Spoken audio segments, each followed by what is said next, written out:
Selamat pagi, bapak-bapak, ibu-ibu, saudara-saudari dimanapun berada. Shalom, berkah dalam. Berjumpa kembali dengan Sugeng Pramono dalam renungan Matius 6 ayat 7 sampai 15. Penginjil yang mengajar berdoa.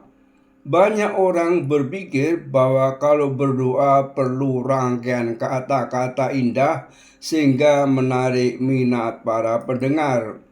Tata bahasa yang baku dan dengan gestur tubuh yang unik menandakan orang itu sungguh-sungguh berdoa. Mungkin saja secara manusiawi kita perlu orang-orang ini mendorong pribadi-pribadi tertentu supaya berdoa baik. Namun semuanya ini sifatnya hanya eksternal saja. Seringkali kita hanya terjebak dalam rumusan bahasa manusiawi dan lupa bahwa doa kita panjatkan kepada Tuhan dengan kepolosan hati sebagai seorang anak kepada Bapa yang dikasihi dan yang mengasihi. Kita perlu menyamakan persepsi tentang makna doa. Doa berarti mengarahkan hati kepada Allah. Ketika seseorang berdoa, ia masuk ke dalam hubungan yang hidup dengan Allah. Doa merupakan pintu gerbang berkomunikasi dengan Allah. Nah, di sini perlu ada iman dan kepercayaan bahwa Allah sungguh ada dan hidup, sehingga pribadi itu dapat berkomunikasi dengannya, dengan Tuhan. Di sini maksudnya Tuhan Yesus dalam bacaan Injil Matius 6 ayat 7 sampai 15 mengajar para murid berdoa. Penginjil Lukas bersaksi bahwa para murid selalu melihat beliau berdoa. Dari pengalaman ini, ada seorang murid berani meminta kepadanya supaya mengajar doa yang benar.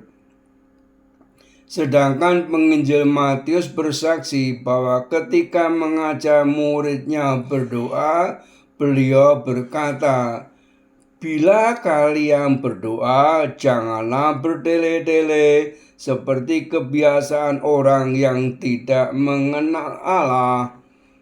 Mereka menyangka bahwa doanya akan dilakukan karena banyaknya kata-kata.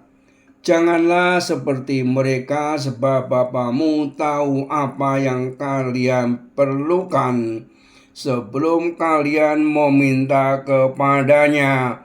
Matius 6 ayat 7 sampai 8. Tuhan Yesus memberi gambaran umum bagaimana orang memiliki kecenderungan untuk bersikap munafik dalam berdoa, misalnya dengan kata-kata yang panjang. Tuhan Yesus justru mengatakan bahwa Bapa mengetahui apa yang kita perlukan.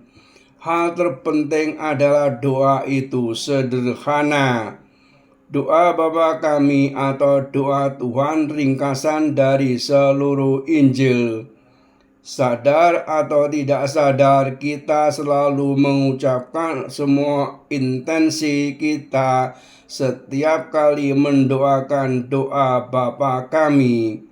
Kita memuji Tuhan Allah dan memohon semua yang kita perlukan setiap hari, termasuk bagaimana membentuk relasi antar pribadi kita dapat terjalin baik.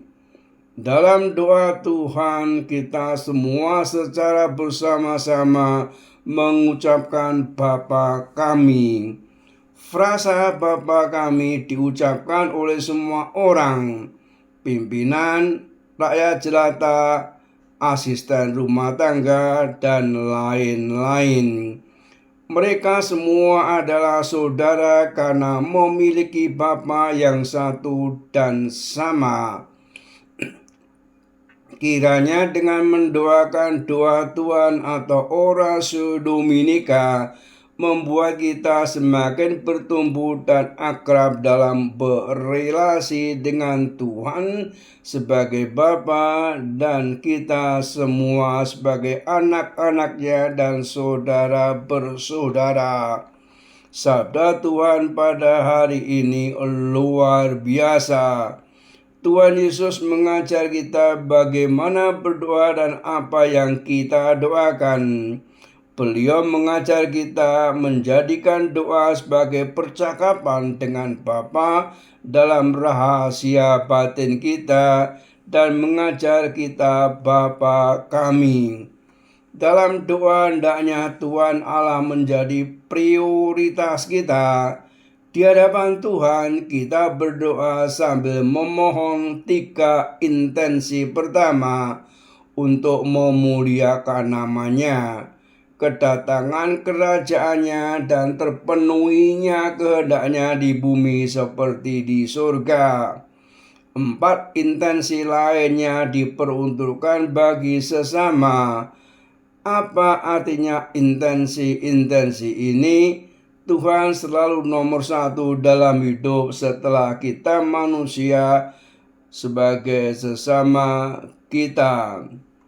Wujud nyata doa Bapa kami adalah ketika Yesus mengatakan kepada muridnya, apabila kalian berdoa katakanlah ... Maka para orang tua terpanggil melakukan hal yang sama kepada anak-anaknya. Doa Bapa kami perlu dihayati demi hari ke hari di dalam hidup setiap hari. Salam dan doa Tuhan memberkati. Amin.